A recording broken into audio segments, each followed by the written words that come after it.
Oke teman-teman, selamat datang di Arpupu Al-Barbashi.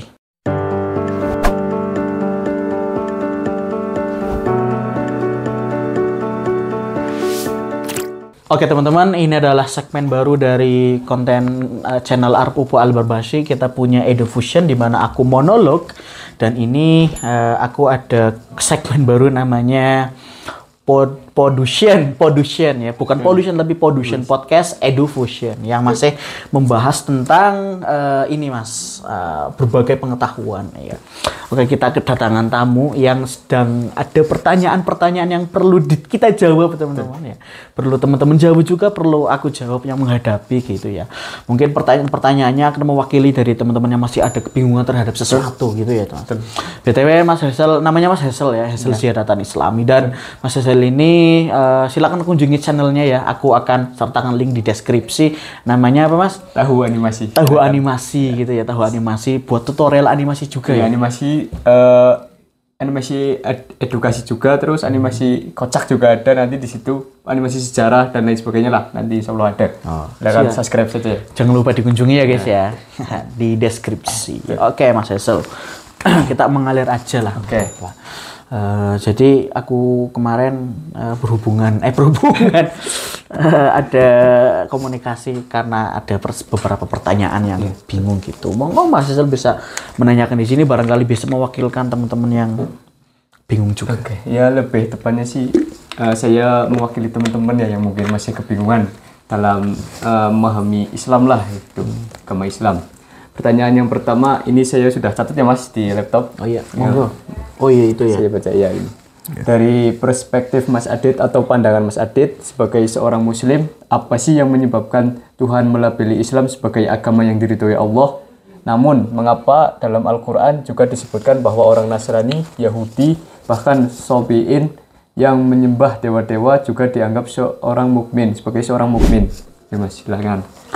Oke, pertama aku akan jawab dulu ya sebagai perspektif aku kenapa melabeli sebagai agama yang diridhoi Allah. Enggak kalian dengar, bukan, adalah klaim dari Tuhanku sendiri, dari Allah itu. Di surah Al-Maidah ayat 19 di situ dijelaskan inna dina 'indallahil Islam gitu kan. Agama yang di sisi Allah itu hanyalah agama Islam. Lalu dilanjutkan di surah Al-Maidah ayat 3-nya, al-yaumal akmaltu lakum dinakum wa atmamtu 'alaikum ni'mati wa raditu lakumul Islam madina. Pada hari ini telah aku tetapkan agamamu, telah aku cukupkan nikmatmu, dan telah aku ridho Islam sebagai agamamu. Namanya udah dinamain sama Allah nih Mas.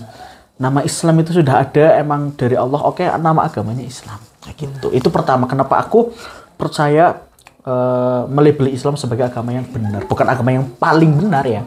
Karena kalau ada paling itu berarti ada benar, ada yang cukup benar, agak benar, ada pembandingnya lah gitu ya.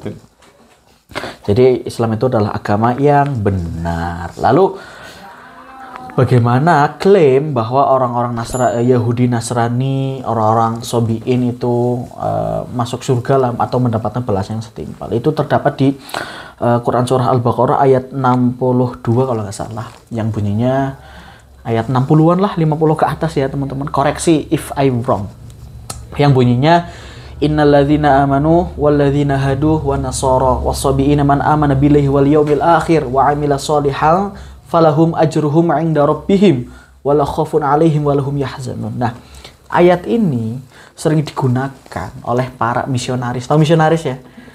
Orang yang mendakwahkan Kristen lah, tapi dengan cara yang apa ya, kayak memaksa gitu, terus doktrin. Itu misionaris. Sering digunakan oleh mereka itu sebagai klaim bahwa agama itu hanya satu. Karena di situ ada kalimat sesungguhnya orang-orang Yahudi Nasrani dan Sobiin itu akan masuk surga kayak gitulah. Maka ada klaim dari mereka bahwa agama itu satu kayak gitu. Tapi bagi pandangan kita sebagai orang Muslim, tentu itu nggak benar. Adanya ayat tersebut turun itu karena Allah ingin memberikan sebuah Al-Furqan, memberikan sebuah pembeda kayak gitu Mas. Islam itu turun sebagai versi yang paling baru dari agama. Agama sebelum Islam adalah Yahudi dan Nasrani. Iya betul, kita tidak mengingkari dan kita mengimani agama-agama tersebut. Namun, ketika ada versi agama yang lebih baru, sudah sepatutnya kita ikut agama yang baru. Contoh, Mas Hazel mendownload aplikasi WA. Mas Hazel mendownload aplikasi WA versi 1, 2, dan 3. Dari segi performa, bagusan yang mana? Ya pasti yang ketiga lah. Yang ketiga, bugnya itu sudah disingkirkan, fiturnya lebih canggih gitu kan ya. Nah, maka agama itu berperan kayak gitu. Maka akan sangat lucu sekali di era orang menginstal WhatsApp versi 3, masih ada orang yang menginstal versi 1 atau 2. Ya, karena udah nggak make sense, udah nggak nggak temporable gitu kan, udah nggak masuk waktunya. Maka Islam itu berperan kayak gitu. Terus telah aku sempurnakan Islam, raditu billahi rabba wa bil islami dina wa bi Muhammadin nabiyya wa rasulah. Telah aku raditu billahi, telah aku ridhoi Allah sebagai Tuhanmu, wa bil islam dina, dan telah aku ridhoi Islam sebagai agamamu, wa bi Muhammadin nabiyya wa rasulah, dan telah aku turunkan Muhammad Rasul sebagai utusanku. Itu menjadi bukti juga bahwa memang Islam itu udah berada di puncak kebenaran nih. Berada di puncak yang memang agama-agama sebelum Islam tidak bisa menjangkaunya.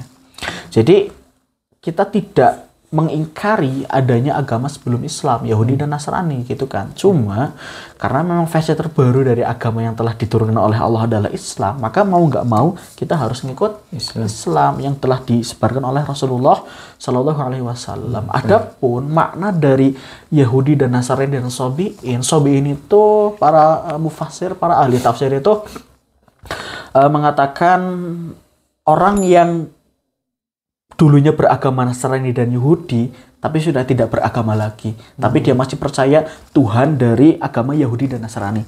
Tapi secara aturan-aturan dan rules-nya itu tidak terikat dengan agama Yahudi dan Nasrani. Dan itu terjadi sebelum Islam itu datang. Jadi masuk logika banget kan? Ya, Islam sebelum Islam itu datang, itu Yahudi dan Nasrani itu masuk surga, jelas. Yahudi dan Nasrani maksudnya karena menyembah kepada Allah, tapi di ayatnya itu di highlight Mas, di garis bawahi, innalladzina amanu walladzina hadu wa nasara wasabiina man amana billahi wal yawmil akhir, yang beriman kepada hari akhir, wa amila sholihan falahum ajruhum 'inda rabbihim, berbuat baik dan juga percaya kepada Tuhan, wala khaufun 'alaihim wala hum yahzanun, takut kepada Tuhan, wala khaufun 'alaihim wala hum yahzanun, dan dia akan mendapatkan balasan yang setimpal sesuai dengan amalnya gitu. Ada orang mengatakan orang Sobiin itu adalah orang yang menyembah berhala ya, cuma riwayat yang paling kuat adalah orang-orang dari Yahudi Nasrani yang tidak menyembah Tuhan Yahudi dan Nasrani tapi tidak dengan lewat agama. Seperti itu. Oke, lanjutin Mas. Pertanyaan yang kedua, silahkan. Kenapa sih Mas Adit meyakini Islam sebagai agama yang paling benar? Di samping kan masih ada agama yang lain tuh Mas, seperti Yahudi, Nasrani, dan lain sebagainya. Terus apa sih yang membuat Mas Adit meyakini hal ini? Gitu, Mas. Pertanyaan sangat culture. Oke, kenapa aku meyakini ya? Iya, kenapa aku meyakini Islam itu sebagai agama yang benar? Jelas label klaim dari Allah sendiri, dari Tuhanku sendiri yang mengatakan Islam itu adalah agama yang paling diridhoi olehnya. Itu ya di surah Al-Maidah dan surah Al-Maidah sama An-Nisa. Iya itulah, yang al-yawma akmaltu sama innatina indallahi Islam. Ali Imran. Lah, itu yang pertama. Itu secara tekstualnya. Kalau secara kontekstual, kenapa aku percaya? Pertama kita harus bisa mempercayai. Pertama kayak gini Mas. Ketika Mas Hazel, ketika teman-teman ingin yakin, ingin percaya, maka ada dua hal yang harus Mas Hazel cari. Pertama itu adalah ilmu. Yang kedua adalah bukti. Ilmu dan bukti itu melahirkan keyakinan yang nanti kita sebut sebagai iman. Ya. Jadi iman itu lahir dari mana? Dari ilmu dan bukti. Ya. Kalau bahasa akademisnya gitu. Iman, kepercayaan itu lahir dari ilmu dan bukti. Lalu kita terapkan di dalam Islam. Bagaimana aku bisa mempercayai Islam sebagai agama yang benar? Pertama ilmunya dulu. Udah jelas di Al-Quran, hadis gitu kan, jelas historis dari Rasulullah SAW itu memang ada gitu kan, dan orangnya ada gitu loh, jelas historisnya itu ada dan jelas banget. Dari segi ilmunya ya Mas Hesel. Terus yang telah aku sebutin tadi di Ali Imran, terus di Al-Maidah itu kan yang melebeli Islam. Lalu kenapa aku percaya banget sama Al-Quran? Ya karena memang aku percaya dengan yang menerimanya Rasulullah gitu. Rasulullah itu digelari apa Mas? Al-Amin. Orang yang terpercaya gitu kan. Dari usia 20 tahun, dari usia bahkan lebih muda daripada itu sudah digelari Al-Amin kan gitu. Jadi aku percaya kepada Rasulullah karena memang jejak historisnya ada, dan buktinya mana? Buktinya kita ambil dari ilmu itu tadi di surah Al-Baqarah juga sama di ayatnya. Dzalikal kitabu la raiba fih. Sesungguhnya di kitab ini nggak ada keraguan di dalamnya. Lalu di ayat selanjutnya di ayat 20-an Allah itu menantang kepada orang-orang yang percaya sama Al-Quran. Wa ikuntum fi raibim mimma nazalna ala abdina fa'tu bisurah. Dan kalau kalian tidak percaya dengan apa yang telah diturunkan kepada hamba kami Muhammad, maka buatlah surah semisalnya. Wad'u syuhada'akum min dunillah. Dan kalau misalkan nggak mampu, silahkan ajak-ajak penolong-penolongmu, ajak-ajak sedulur-sedulurmu, konco-koncomu, kayak gitu, batir-batirmu untuk buat satu surah saja yang semisal dengan Al-Quran. Nyatanya itu adalah tantangan dari Allah yang Allah lemparkan kepada orang-orang yang percaya sama Al-Quran 1400 tahun yang lalu, dan sampai saat ini nggak ada yang bisa buatnya. Musailamah Al-Kadzdzab dikirain Al-Kadzdzab karena ngaku-ngaku nabi gitu kan, dia juga pernah buat surat Mas. Pada saat sebelum Musalamah itu buat surat itu ada surah Al-Asr itu turun, wal asr innal insana lafi khusr illa alladzina amanu wa amilus solihati wa tawassaw bil haqqi wa tawassaw bis sabr. Lalu Musalamah juga buat surat karena ngaku nabi. Kenapa disebut sebagai Al-Kadzdzab? Karena dia pendusta. Dia juga buat surat Mas. Suratnya kayak gimana ya? Bentar, aku nyatet kok, aku nyatet. Oke. Enggak.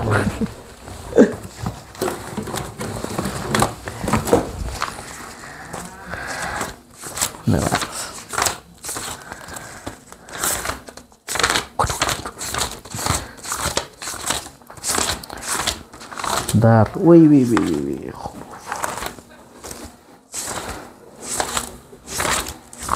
Oke, sebentar teman-teman. Masih nyari. Nah, Oke. ini buku lama banget teman-teman. Aku SMK. Musalamah itu buat surat yang bunyinya itu Al-Wabr. Demi kelinci. Dari judulnya aja udah nggak apa yang masuk akal. Al-Wabr. Terus innaka udunani was-sadr. Pada dirimu terdapat 2 telinga panjang dan dada yang membusung. Itu misalnya Al-Kadzdzab. Apa ya jare dheweke jare dheweke bahasanya apa ya? Ya itulah ya. Dia itu pikiran bahwa wal asr belakangnya R semua nih. Ya kan, wal asr innal insana lafi khusr. Maka aku akan buat surah tandingan Al-Asr yang itu Al-Wabr. Demi kelinci. Innaka udhunani was-sadr. Dan pada dirimu terdapat 2 telinga panjang dan dada yang membusung. Sairuka hafrun naqr.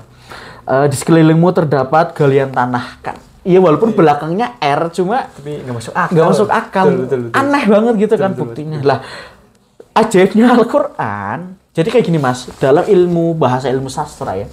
Kalau misalkan kita ingin pesan itu tersampaikan dengan baik, maka kata-katanya itu nggak harus indah, maknanya itu lugas. Contoh, kita ingin menyampaikan ibu pergi ke pasar. Kita sudah tahu maknanya kan. Ibu pergi ke pasar, ya udah mau gimana lagi. Iya. Tapi kalau dengan bahasa sastranya bisa jadi bahasanya kayak gini Mas. Ibundaku meniti jalan untuk pergi ke orang tempat berjual beli. Nah, itu kan agak melenceng dari arti nih kan. Ya kan, agak perlu penafsiran itu kan. Tapi bahasanya itu indah. Jadi bahasanya mau indah berarti harus beda dengan arti. Artinya mau langsung tersampaikan, bahasanya nggak harus indah. Itu prinsip dari sastra. Tapi Al-Quran itu nggak kayak gitu. Pesan isinya itu tersampaikan, bahasanya luar biasa indah. Maka yang menjadi mukjizat Al-Quran itu adalah auditori. mukjizat yang sifatnya itu ajaza melemahkan hal-hal yang sedang tren pada saat itu. Kayak gitu Mas. Kenapa aku percaya? Gitu ya. Terus katanya kan ini Mas, mukjizat kan itu artinya apa ya, yang melemahkan ya? Iya betul, ya ajaza tadi. Jadi mukjizat itu memang sifatnya itu melemahkan apa maksudnya? Melemahkan hal-hal yang pada saat itu disangka kuat, pada saat itu terlihat kuat. Maka hal-hal yang terlihat kuat itu ketika berhadapan dengan mukjizat mereka lemah. Sebagai contoh, kita berbicara di mukjizatnya Nabi Isa ya. Nabi Isa itu kan apa Mas? Mukjizatnya itu bisa menyembuhkan orang sakit. Iya, menyembuhkan orang sakit, terus menyembuhkan orang sakit, kusta, lepra, buta gitu kan. Udah bisa disembuhin sama Nabi Isa, lalu bisa menghidupkan orang yang sudah mati gitu kan. Itu mukjizatnya. Lah pada saat itu yang sedang tren adalah medis. Pada saat itu yang sedang tren itu adalah pengobatan. Maka Allah memberikan sebuah mukjizat, sesuatu yang melemahkan hal-hal yang ada di zaman itu. Dengan tujuan apa? Menjadi bukti gitu loh. Menjadi bukti, aku udah menurunkan Rasul kepadamu, sudah menurunkan Nabi kepadamu, kamu ngikut sama dia lah. Allah bilangnya gitu lah, bahasa manusianya gitu ya. Ngikutlah sama dia gitu loh. Lalu Nabi Musa itu mukjizatnya apa ya? Bisa membelah lautan, terus bisa merubah tongkat jadi ular gitu kan. Pada saat itu kisahnya Nabi Musa berhadapan dengan Fir'aun. Fir'aun itu punya anak buah apa Mas? Penyihir, tukang sihir gitu kan. Tukang sihir itu bisa melakukan hal-hal yang di luar nurul. Bisa melakukan hal yang di luar nurul gitu kan. Tapi dengan adanya Nabi Musa yang membuat tongkat itu menjadi ular lalu memakan ular-ular dari penyihir itu kan, menjadi bukti bahwa memang mukjizat itu melemahkan gitu. Tidak terkecuali Nabi Muhammad SAW. Mukjizat dari Rasul itu kan Al-Quran, di mana pada saat itu yang sedang tren itu adalah sastra dan informasi penyebaran yang luar biasa. Maka Al-Quran berbentuk auditory bukan visually. Lalu Nabi Daud, mukjizat Nabi Daud itu bisa melunakkan besi. Pada saat itu yang sedang tren adalah perang Mas. Jadi sangat berguna banget kan. Bisa melunakkan besi, bisa buat pedang, bisa buat zirah, kayak gitu. Jadi tidaklah Allah menurunkan sesuatu kecuali ada pesan dan alasan di baliknya. Itu pasti. Gitu. Betul.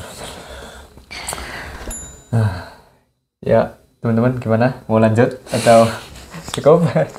Mungkin kita akan lanjutkan di part 2 ya. Iya, boleh. Di part 2 karena takut kameranya overheat. Iya. Maklum. Intinya gitu ya teman-teman. Ketika kita meyakini Islam itu adalah agama yang benar, maka tidak semerta-merta kita nggak boleh mencari tahu kenapa Islam dijuluki sebagai agama yang benar Mas. Kita itu nggak boleh taklid itu ikut-ikutan aja. Sebagai contoh, ketika aku tanya kenapa Mas Rizal itu Islam, karena orang tua Mas Rizal Islam. Iya. Kenapa orang tuanya Islam? Karena orang tua sebelumnya Islam. Karena kakeknya Islam. Iya. Kenapa kakeknya Islam? Ya terus sampai terus gitu kan. Maka nggak ada yang salah kalau kita mempertanyakan kenapa diri kita itu Islam. Cuma aku dengar dari ustadzku kayak gini Mas. Ketika memang bukti dan ilmu yang ada di akal itu bisa menaikkan iman, itu adalah hal yang bagus. Kita mencari sesuatu dengan tujuan menaikkan iman kita, hal yang bagus. Walaupun ada beberapa hal yang tidak bisa dijangkau oleh pikiran kita, yang nggak bisa dijangkau oleh logika kita. Maka dengan hal-hal yang tidak bisa dijangkau dengan logika itu, diharapkan kita tetap beriman kepada Allah dulu, kayak gitu. Sebagai contoh, misalkan ada sesuatu yang nggak masuk logika atau tidak sampai pemikiran kita, maka yang salah itu bukan Islamnya tapi diri kita sendiri yang nggak nyampe gitu loh. Jadi ada beberapa kalangan orang yang mengedepankan akal dulu baru dalil, ada yang dalil baru akal kayak gitu. Maka kita harus bisa berjalan dengan seiringan. Udah diinsya sama Allah juga kan, afala taqilun, apakah kamu tidak berakal? Lalu afala tatafakkarun, apakah kamu tidak berpikir? Seperti itu. Mungkin selanjutnya akan aku bahas kenapa kita itu bisa berpikir ya. Boleh. Nanti itu sepertinya menarik sih. Oke. Gimana? Udah? Oke teman-teman, mungkin itu saja dari kami. Ya silakan hidup. Oke, ini pertanyaannya gimana, sudah puas? Udahlah insya Allah. Oke. Ya, mungkin nanti ada segmen-segmen berikutnya lah. Oke, siap. Ya, kalau teman-teman bisa menjawab atau mau menambahkan apa yang telah aku jawab dari pertanyaannya Mas Hazel, silahkan tulis aja di kolom komentar. Terus yang mau nanya silahkan tanya di kolom komentar ya. Nanti kita bisa sharing di sini lah. Betul. Dan jangan lupa kunjungi channel Tahu Animasi. Jangan lupa subscribe juga. Subscribe juga guys. Gitu. Itu aja oke teman-teman. Sekian dari aku. Aku bumper biasanya salam akal sehat. Oke. Gitu ya. Oke, siap. Oke, sekian. Kalau kamu merasa video ini lupa lagi. Kalau kamu merasa suka dengan video ini silakan like dan dislike kalau nggak suka. Lalu jangan lupa tekan tombol subscribe dan aktifkan notifikasi loncengnya. Dan kalau kamu mendukung channel ini lebih berkembang lebih banyak lagi, setup yang luar biasa mantap dan penyebaran informasi dari dakwah ini, silahkan klik link yang ada di bio, yang ada di deskripsi. Aku Adit, aku Hazel, dan salam akal sehat. Oke. Lumayan juga. Masih kakok lah, masih awal. Aman. Kemungkinan aku terbiasa tak insya Allah lah. Yoi.